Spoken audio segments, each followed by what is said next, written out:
Hello, everyone. Welcome. It is Long Beach Gifts time again. It's starting today, which is fantastic. So this is just kind of a hello video to everyone out there, or hello greetings from virtual greetings from the SCIC, the South Coast Interfaith Council. We are once again participating in Long Beach Gives this year. Like I said, it's starting today, and it's a week-long initiative, and it'll end on next Thursday. And I have with me some members of our board of directors. And so I would love to have them introduce themselves and what community they're from. And then really the intent for today is just for us to have a little conversation about for expressing our gratitude to Long Beach Gives for having this initiative year after year, and the immense benefit that it gives towards all these nonprofits, as well as to thank all of you, our supporters, who contribute to us and allow us to keep doing the work that we do. We truly couldn't do it without you. So, so really just a time of reflection and gratitude, and little synopsis of what the SCIC is. So I think I'll start with my former president, Carol. I see you. So you want to start by introducing yourself, please? Okay, I'm Carol Winder. I live in Orange County, and I'm a member of the Church of Jesus Christ of Latter-day Saints. And I have been part of South Coast Interfaith Council for, I don't know, 5 years, 7 years, something like that. And real happy to be here today. Excellent. All right. I'll go to Tom next. Beautiful background. Thank you. My name is Tom Rosenberg. I am representing the Jewish faith, and I've been involved with SCIC for the last several years, I think towards the beginning of COVID. Yeah. Just happy to be here, and just really it means a lot to me to be part of this community and the good that can be done if we work together. Absolutely. All right, and then let's see, Jacquees, I have you next on my screen. Well, hello, everybody. My name is Jacquees Chubbs. I attend Antioch Church of Long Beach, which is a Christian-based faith church. And I've been a part of SCIC for a year and a half, almost 2 years, almost 2 years.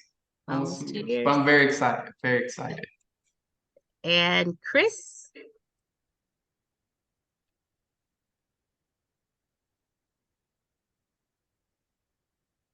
Hi, I'm Chris Bobo. I represent the First Congregational Church of Long Beach on the board of SCIC. I am a first-year board member.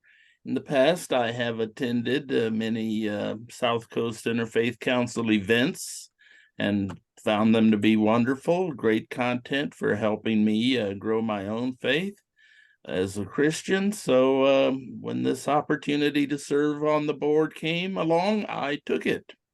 I'm very much impressed by the council's motto, such as united in hope, grounded in faith, and open to grow. To me, that kind of explains my focus and interest in the group, growing faith with people in other faith communities that share insights with one another. Absolutely. And Michelle, introduce yourself. We'd love for you to. So my name is Michelle Overton. I am the office administrator for South Coast Interfaith Council, and I've been here for about a year. And I am a member of the Church of Jesus Christ of Latter-day Saints, and I very much believe in a community partnership of faith working together to better society as a whole. Right.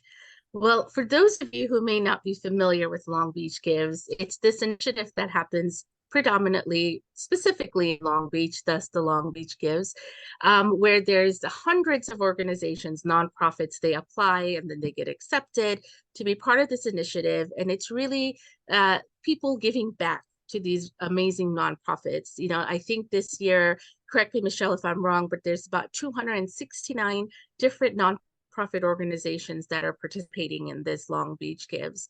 And the whole idea is it's a time when the community can come together and give back to these organizations that are doing things to serve the local community.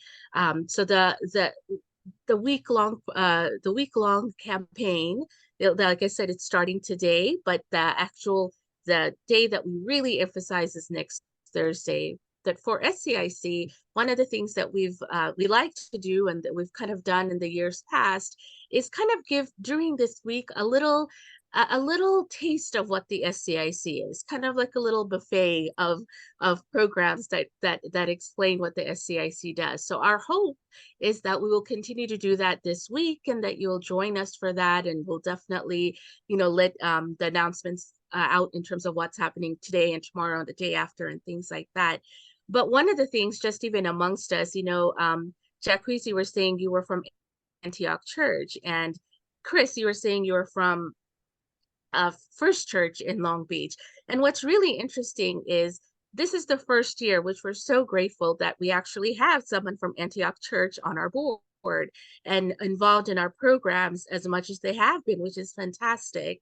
And then we have Chris, who's part of this church that has been with the SCIC now I've been with the SCIC for 16 years, and certainly in that duration of that 16 years and years prior, as many of you might know, the SCIC was an ecumenical council, and then it made this historic vote.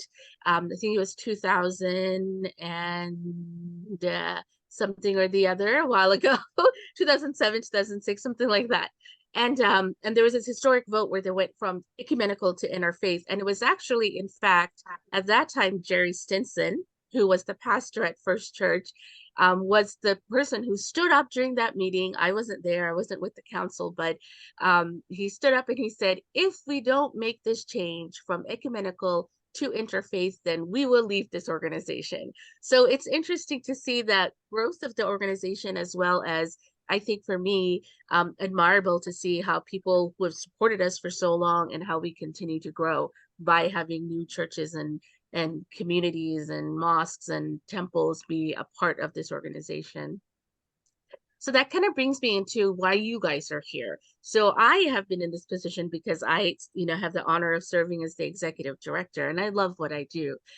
You guys all volunteer. This is what you want to be a part of, and why is it important to you? Why do you feel like an organization like SCIC is something that's needed? Why is this organization important, and what is it that motivates you to be part of this organization?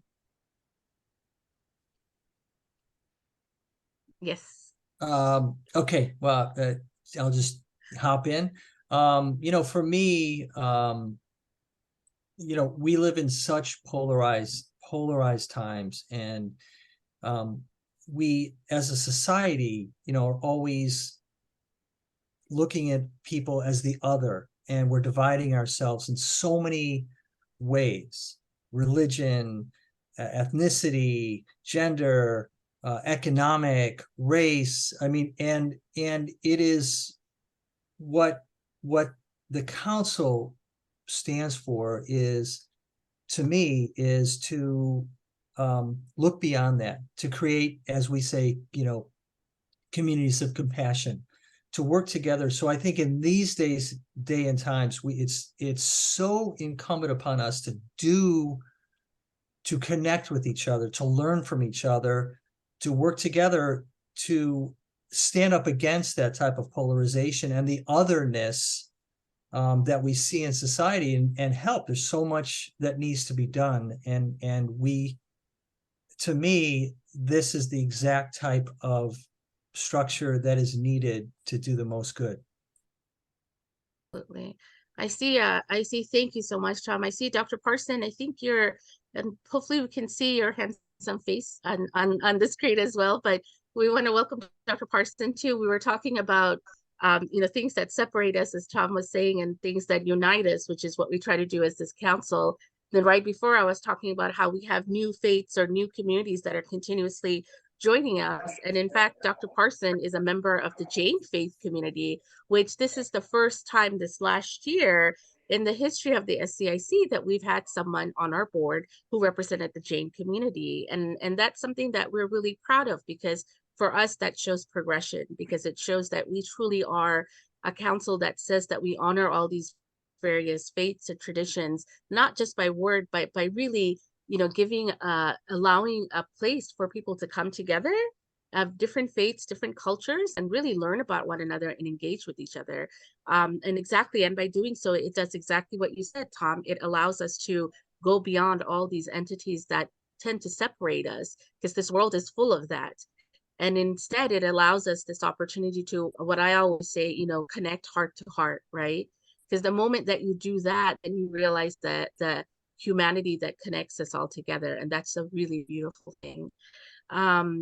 Carol, Jacques, Chris, what about you? I have a comment. So as Tom was talking, I thought, yes, I agree with Tom. We want to be united. United as a human race, united as Americans, united as Southern Californians, and religious people. And what I appreciate about being part of the Interfaith Council is it gives me an avenue to go visit other faith communities. And I've actually, I think, been to Jacques's church. He was very kind and introduced me around, and had a great experience there. I don't think I met Chris when I went to his church, but he was pointed out as our new board member to me by Harold when I was there, and I very much enjoyed. In fact, I had several people come up and just say how much they enjoyed South Coast Interfaith Council. And so that was fun. I've been to Tom's temple, not for an actual service, but because they have sponsored different things that we've had, and I've been to different events there that have been wonderful.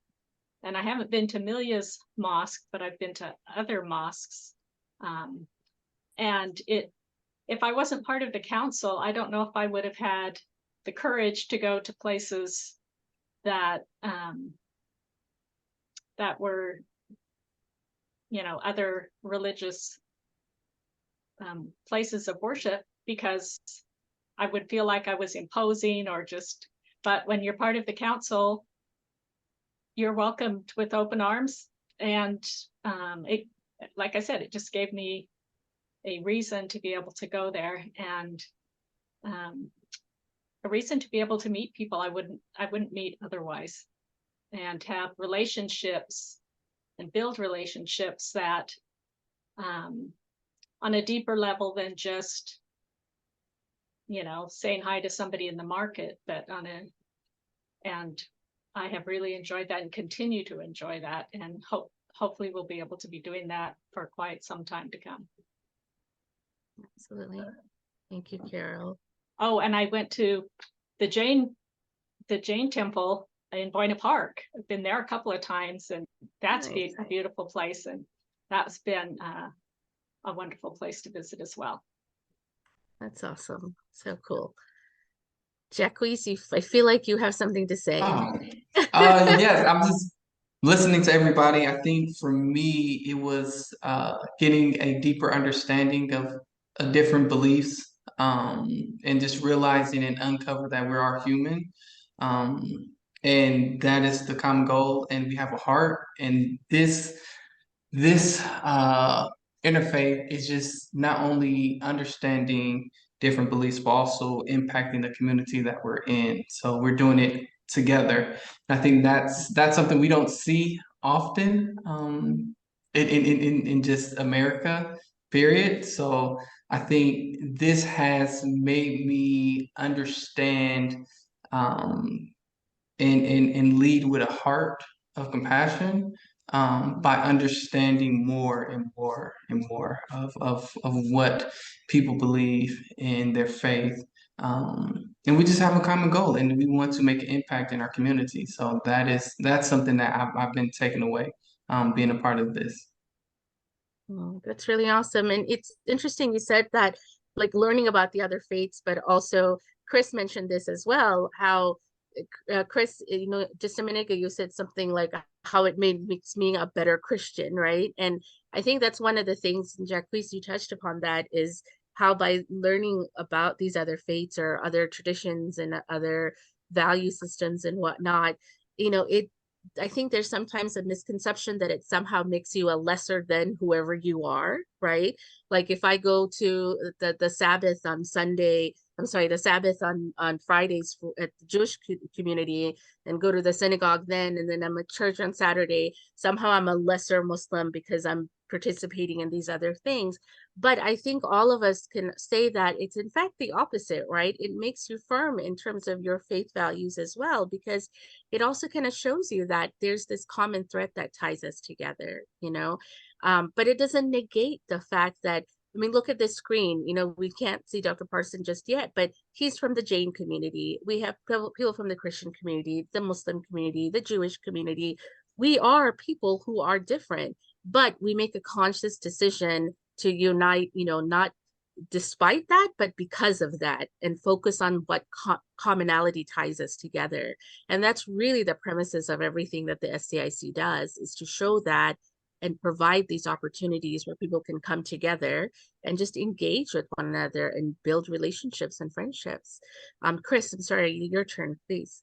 Oh, well, I think Jackie's really hit an important point, is that the council seeks to intentionally build communities of compassion where people come together from different perspectives, different faith traditions, yet with the common goal of sharing our faith with one another and impacting our community and our world.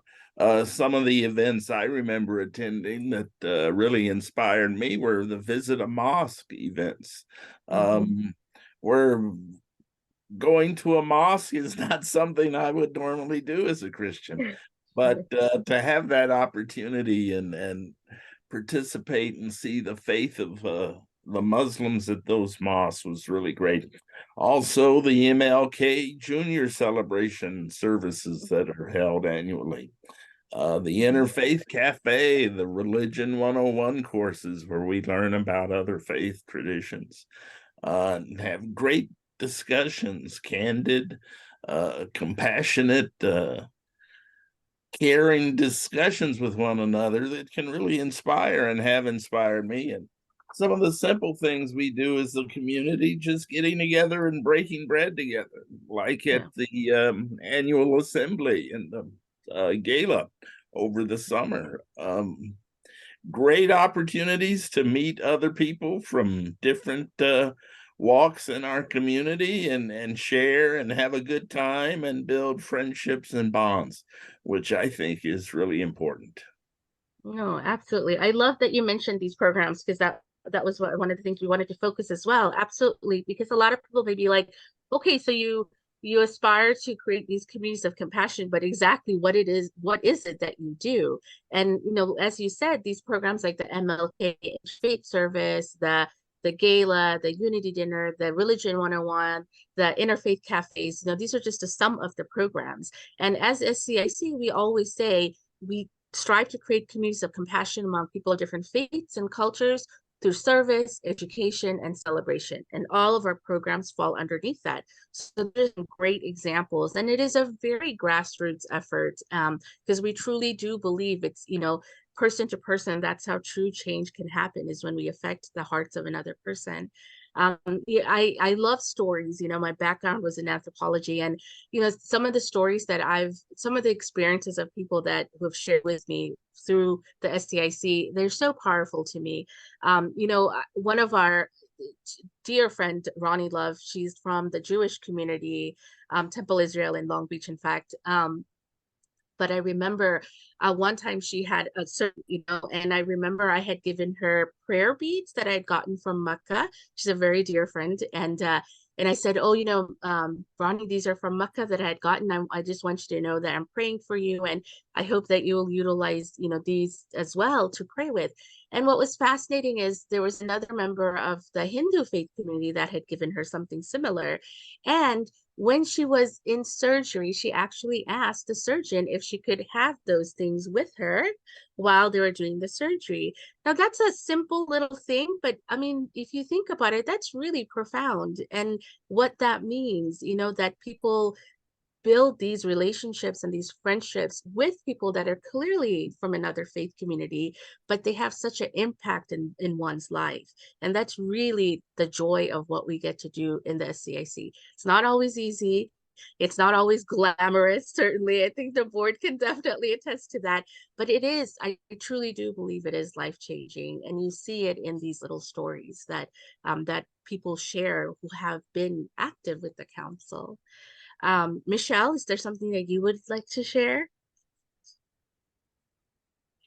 So I really like what was said about providing opportunities for people to get together and to know each other.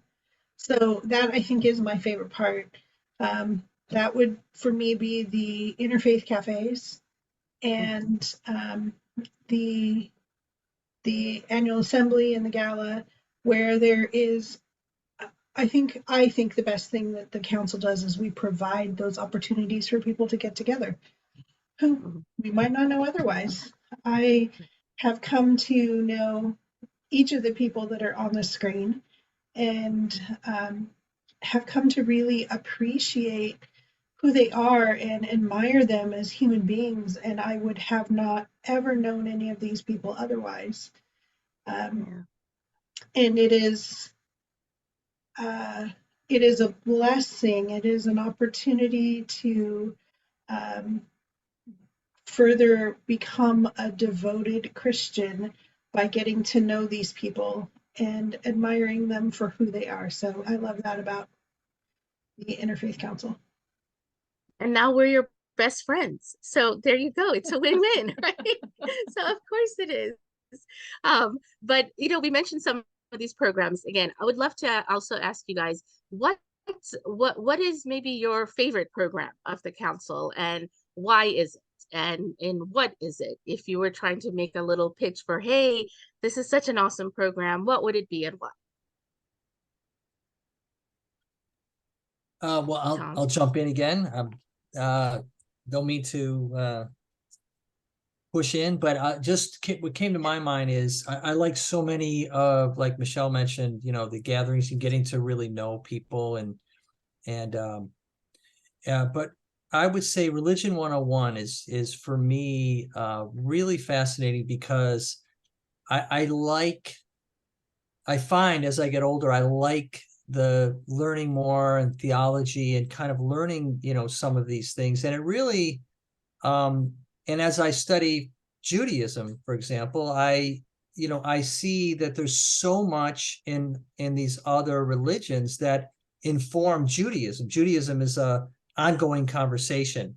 And so there's always added things. So there's a huge amount of from the Quran and Hadith that are infiltrated into Judaism over the centuries. And Christianity, there's so much of that in modern day Judaism and Buddhism and Hinduism. And there's all these themes that I learn more about, that it informs me. And I love I love that event because we have such great speakers and that are really knowledgeable about their area, and you can learn and ask questions and reflect on, you know, what that means to you, and you grow from it.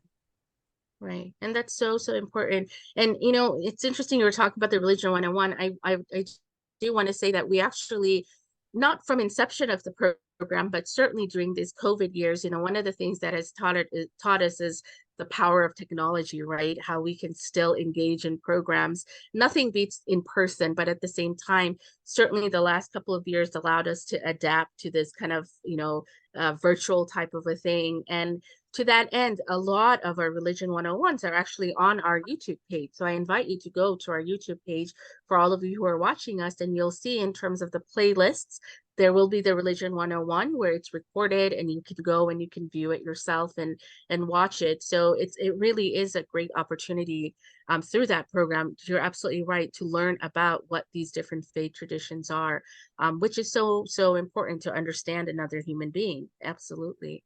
Someone else, who else? Well, I'm going to take a different route here, because even though my very favorites are Religion 101 and the Interfaith Cafe, because of the interaction that you get with the other people that are participating, I've just been sitting here thinking about who are some of the great people that I've been able to meet. And or during COVID, I didn't actually meet them. It was all online. But we recognize a couple of times a year, we recognize people who do a lot for the community, and spotlight them at a couple of our events. One of the people is a wonderful, and I'm not going to mention names, I'm just going to tell you about one of the persons is a wonderful woman who, following the death of her husband, decided she needed a purpose in life, and she started going to Africa every year and spending anywhere from a few weeks to a few months taking teaching materials there. And she is a Christian, so she also takes Sunday school kinds of things to the people there. And I, just in talking to her, about what the conditions are that she goes there, she sleeps on the floor. There is a bathroom 20 minutes away that she has to walk to, and just so impressive. And she is older than me, which is hard to believe. So she is not a young person. She is in the last, well, I don't want to mention her age. I don't know how she'd feel about that, but she is, somebody who could be sitting home in a rocking chair enjoying life, and she does this every year. In fact, she may still be there right now. There was another person that we recognized who, with her congregation and combining with other congregations, adopted new refugees. I believe they were from Afghanistan, and it was able to reach out and find people who could translate the paperwork that needed to be done, or translate for the persons so that they could fill out paperwork, and to help them get jobs and housing. And another young man works with people who are have had difficulties in their life and are now trying to get back into society. And that is impressive. Another person is a woman who's worked all over the world. She's worked for Doctors Without Borders. She's got a sociology, psychology background, and has gone to Syria and other countries counseling people who have had difficulties. And I just look at these people, and there's so many more I could talk about, and think, wow, what am I doing in the world compared to what they're doing in the world? And it inspires me to want to do better and be better and reach out more. And one of the first people that I introduced was a wonderful woman who was a Holocaust survivor, and Gerda Cipher. And she just passed away this last year.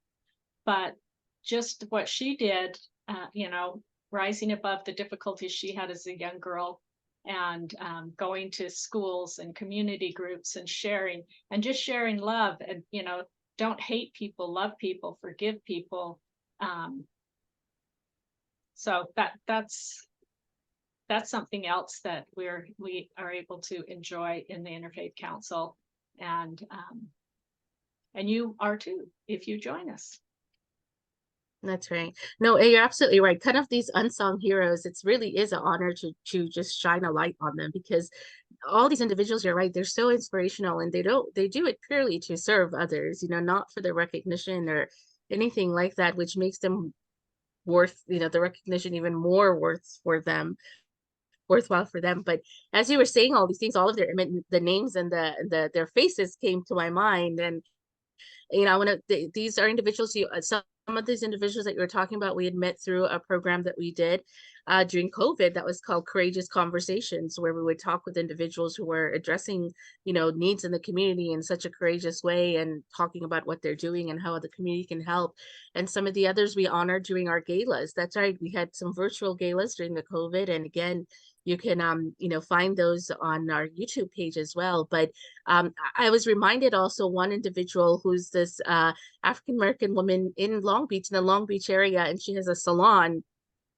She's amazing. She was so hard to get a hold of because she was always out and about serving people. And one of the things that she does is she offers like this spa day on Skid Row, where she will take all her stuff, she will take her stylist, she will take everyone, and she will go to Skid Row, and that whole day she provides services to those who very seldom get those services, right? And again, she's inspired by her faith to serve others. And I mean, what a beautiful and inspirational story. And it was from her that, a group of us went to Skid Row as well and helped. And these are the things, I mean, I think that's, that's what I love, all these people that you get the honor of meeting and introducing the community to, who are doing these amazing things, who are often inspired by their values, by their faith, by what they believe in.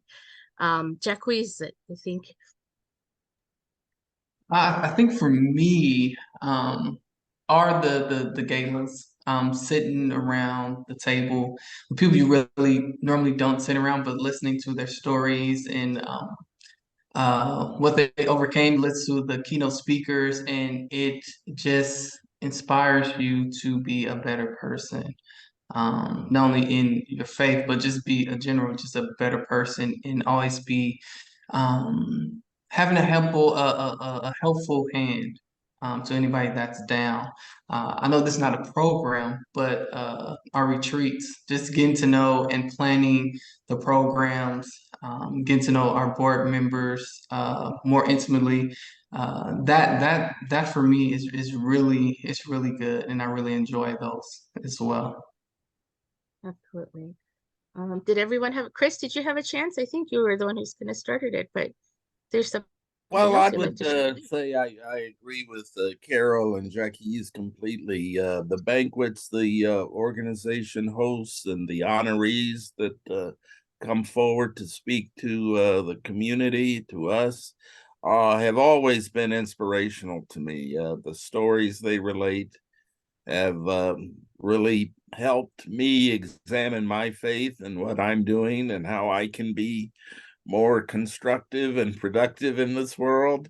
But I also like the interfaith cafes, for one thing. We play the board game there, and that's fun. We get to move little pieces around the board and read cards with questions and try to answer them, and it helps us reflect and explore our own faith and the faith of others in a fun, positive way. So I think that's valuable for me. Absolutely. And some of these programs that we're talking about, what's funny, Tom, the way that we actually met one another is through Long Beach Gives. You were part of one of our programs that we had during that week. And then since then, we just established our relationship more with the council. You did. And then lo and behold, you're on our board now, which is fantastic. And so some of these programs that you guys are talking about, in fact, for this week, we will be highlighting that through kind of, this little buffet of SCIC that we share. One of the things that we'll focus on is the work that SCIC does in the realm of like social justice, particularly our MLK programs. We did a race relations series last year or the year before. We're part of it's a collaborative with the League of Women Voters, where we're talking about addressing discrimination within the South Bay, and then just initiatives that really address this important topic and what we can do as a community of faith, as a community of different cultures, to really help create a counter to all this discrimination and to all this kind of negativity that exists and what we can be in terms of agents of change. And so we'll talk a little bit about that this week as well. And then just looking at the outline of the programs that we have, we'll highlight some of our arts programs that we've done in the past, faith through music, faith through spoken words. Those are like powerful ways that people can connect with one another, because they're means in which not only does it entertain you and uplift you, but it also really connects your heart and soul. And it's a beautiful expression of people's faith. We'll have one where we'll talk about the Religion 101. We'll not only talk about it, we'll actually have like an encore presentation of one of our Religion 101s, and we'll talk about the interfaith cafes. One day we're hoping to talk about kind of our youth initiatives, what we're doing, what we hope to do in the coming years. Serving the community, two of the programs that we do, that we sponsor, that we are their co-sponsor and they're under the SCIC, is the Harbor Area Farmers Market, HAFM, and there's markets that have existed for 30 plus years, and how SCIC is involved with that, and why is the SCIC involved with that. So we'll have a conversation about that, about how that's serving the community, as well as the Crop Hunger Walks, which we sponsor every year as well. I think right now, I want to say it's our 40th, but I don't remember, 40th annual one that's coming up. But why we do that, and other ways that we're of service to the community. And then we'll also talk a little bit about some of the important issues that we also tackle through our programs. We did a program which we're going to show again, which is talking about how we operate from our faith-based principles to address the issues that are prevalent in our communities, and how that can be a unifying agent, right? So we'll have a program about that. And then we'll also share some testimonials from some of the faith leaders from the Hindu community and the Jain and the Muslim and the Buddhist and Sikh communities about the work of the SCIC and why they feel that it's important, and why they are supporters and why they want to encourage you to support the work that we do as well. Anyone who's in any nonprofit, particularly anyone who's been involved with SCIC, that we really operate on a shoestring budget, but the work that we do, it is meaningful and it is powerful, and we truly believe in it, which is why we work so hard to continue these programs year after year. And Long Beach Gives is a huge part of that, because it allows us those additional funds so that we can continue, so that we can grow, and we can expand our programs to broader areas as well. Before I wrap it up, I know we've talked a lot, and oftentimes, music and videos and depictions are a great way to kind of depict what an organization does. So we want to share something, and this is actually an initiative I couldn't believe it when I looked at it. It's been 10 years, but who knew? I've been in this position for 16 years now, which is unbelievable. But we want to show it because what that video shows, what they're talking about, it still rings true to what the SCIC continues to strive to do even today. So let's show that real quick, Michelle, and then we'll just have a little bit of closing thoughts and thank yous, and then invite you to be a part of the rest of the programs this week as well. Michelle, do you have that video that you can share?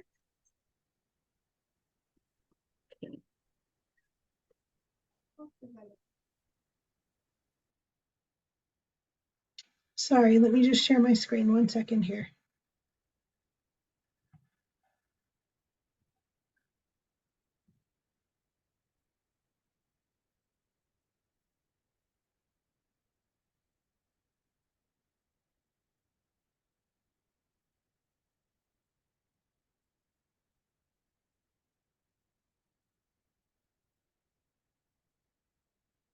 I was muted to that whole thing, sorry.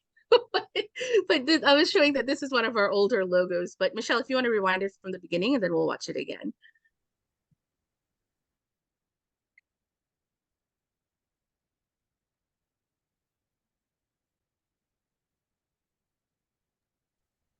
I don't think we hear the sound, Michelle.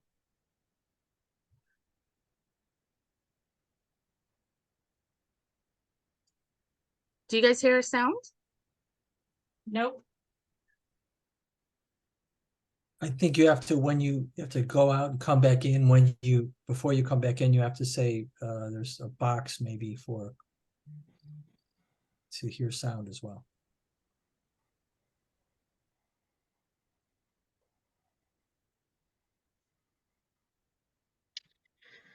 Oh, The suspense grows.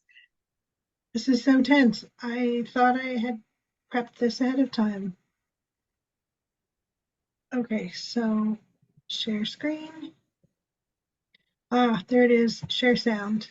Sorry about that. It's okay. Every day is a learning process. There we go. I think maybe if you want to make it bigger.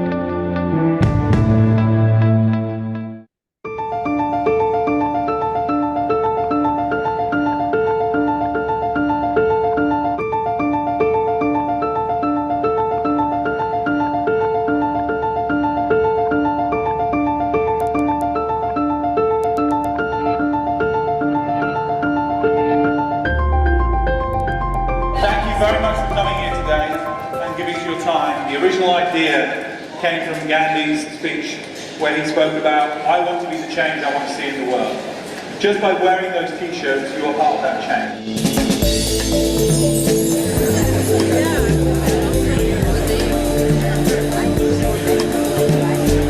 Incredible that we have so many people who turned up. Each of them have been allowed to pick their own t-shirt for what they won't stand for. I won't stand for racial slurs. I won't stand for narrow-minded. I will not stand for bullying. I won't stand for hate. Put your last name first at the top. Look at the words on the board. Try to figure something, something that you believe in.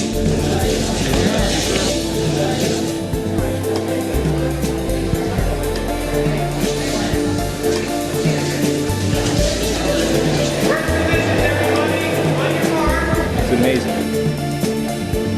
That one. Good. Focus there. Hold that for a second. You guys know it's you, right? On camera. Once you settle into position, you're just sitting down. If the camera finds you, you find it. We're trying to change the conversation, and we're trying to make change one step at a time. We're doing that this time with this simple shirt. It gives each of these people a chance to make it plain, and it's the beginning of something. And hold that. Action camera. My message is that you may not rob a person of their humanity. On my signal, everybody, and sit. We all started taking responsibility for ourselves and actually looking at our mirror reflection and why we create these things that would make more of a difference. We're going to take care of it, and we're going to make it better because that's our moral responsibility to do so. If everybody treated each other equally with respect and care, we would truly have a better place. I think this campaign is very important for what's going on in the world today. This campaign, it includes everyone. You know, it's just really cool having a bunch of people like come together and unite. And as people start to talk and share their stories, we can really unite, affect change everywhere. Drop down from the please, tilt down. Thank you everybody, thank you for your time. That's a wrap.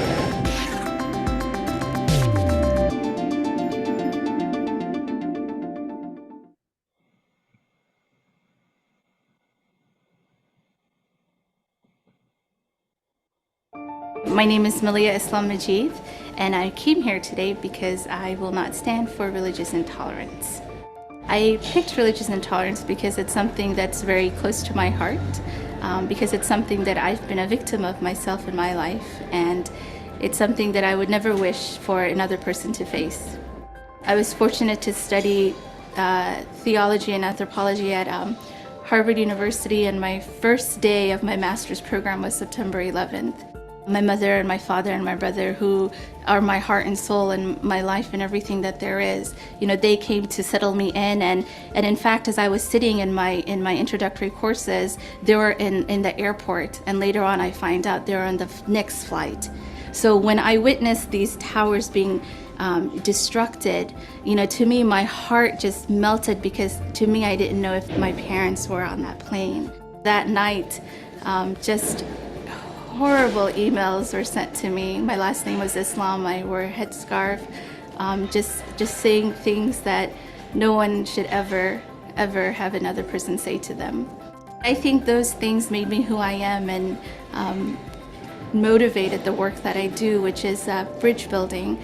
I'm the executive director of the South Coast Interfaith Council, and we pride ourselves in creating communities of compassion among people of faith. We don't always take the time to talk to one another. And I think when we truly take the time to just speak to one another and talk to one another, then we start to see an image of ourselves in the hearts of the other. And I think that's where compassion comes from. Clearly, when someone looks at me, they think, if they know anything about the Islamic faith, they can see I'm a Muslim. And, you know, as someone who's grown up in America and has been a minority faith for all her life, you learn to read body languages, and you learn to see when people approach you with a sense of trepidation. But what's amazing is after you speak with another, after you have some dialogue, after you share a meal, that trepidation subsides. Once we relate on that human level, all these external things that seem to divide us and separate us, that melts away, and we see the humanity in one another. In the line of work that I do, what I'm most fascinated in is how just talking to one another can yield in such positive outcomes. There's such a diversity of faiths present in this country. I think it's its most unique gift and one of its greatest strengths. And I think our challenge is what do we do with that? At the end of the day, we're much more alike than we are different. And I think if that's a principle that we can build on, then I think a lot of the problems that we face as a community and as a society at large, it would be eliminated.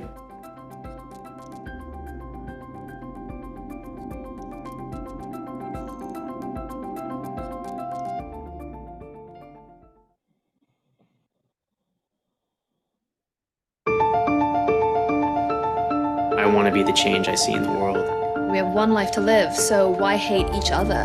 Just open up your minds to accepting people for who they are. This isn't a political thing. Nobody should stand for prejudice. I won't stand for ignorance. I won't stand for homophobia. I won't stand for I bigotry. will not stand I won't stand for hate. Ableism. Anti-Semitism. Islamophobia. I won't stand for racial prejudice. Violence. Domestic violence. Harassment. Racism. Intolerance. Bullying. Narrow-mindedness. Ignorance. Stereotyping. I won't stand. I won't stand for any of them. You can help stop intolerance and hate. Find out how to get involved at CharactersUnite.com.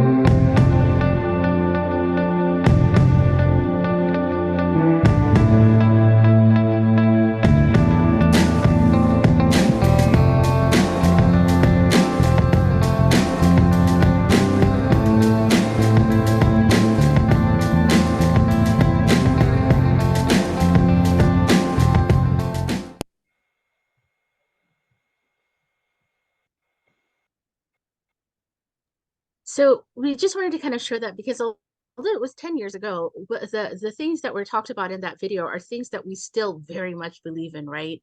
I love one of the reasons that we love being part of this initiative is because what it was all about.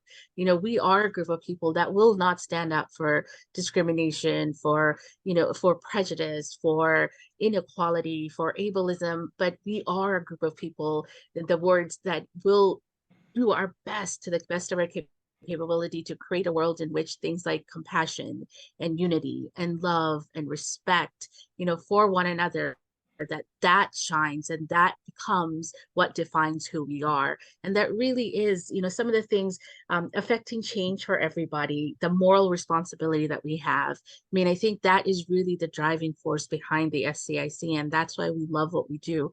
And that's why we hope that you'll continue to support us, and our many programs always, but especially throughout this Long Beach Gives. Our goal every year is, to raise $25,000. And with your help, we have either reached it in the past or gotten really close to it. And we're very fortunate that every year we have an amazing person who gives a $10,000 matching gift. So, for us, that goal to raise that 10,000 is so important, because that gift is matched, and we're honored and blessed to have that again this year. So before I tell you how you can kind of support us, are there any other closing comments or thoughts that the rest of my friends here want to share before we say goodbye for today and see the virtual world again tomorrow, most likely? Well, I'd just like to urge our viewers to give generously to help support this great organization that inspires and motivates and brings compassion to the world for so many people in our community. It's a great opportunity to build community. Absolutely. Any other thoughts from others? Jacqueline, Carol, Tom, or Michelle? Ditto. There we go. All right. Well, for all of you, thank you for being with us today. Please share this video with others if they want to know a little bit about, hey, what is this organization and why should we support it? Really, the bottom line at the end of the day is we're all about creating communities of compassion among people of different faiths and cultures to service, education, and celebration. Join us for the rest of the week as we shed a little bit of light on exactly what that means. Please visit our website, our YouTube page. You'll see examples of the programs that we do. And please donate whatever that you can.